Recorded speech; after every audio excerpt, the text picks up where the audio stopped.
Hyderabad Golconda cross రోడ్స్లోని హైబ్రోన్ church వద్ద రెండు వర్గాల మధ్య గొడవ స్థానికంగా ఉద్రిక్తతకు దారితీస్తుంది. చర్చి సొసైటీ కమిటీ రద్దు అయినప్పటికీ అక్రమంగా చర్చి సొసైటీకు అధ్యక్షుడిగా వీరాచారి కొనసాగుతున్నారని మరో వర్గం ఆరోపించింది.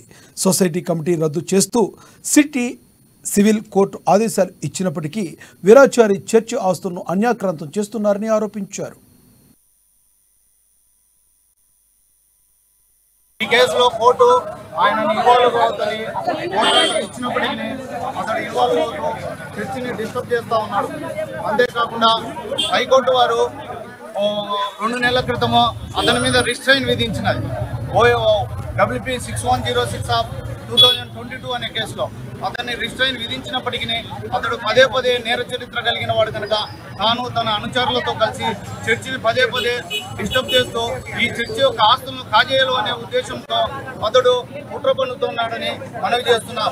దయచేసి ఈ సంగతిని పోలీసు వారు గమనించి మాకు న్యాయం చేయవలసిందిగా, చట్టపరంగా మాకు భద్రత కల్పించవలసిందిగా మనవి చేస్తున్నాం. ఈ కేసులో కోర్టు ఆయనను ఇన్వాల్వ్ అవుతుంది.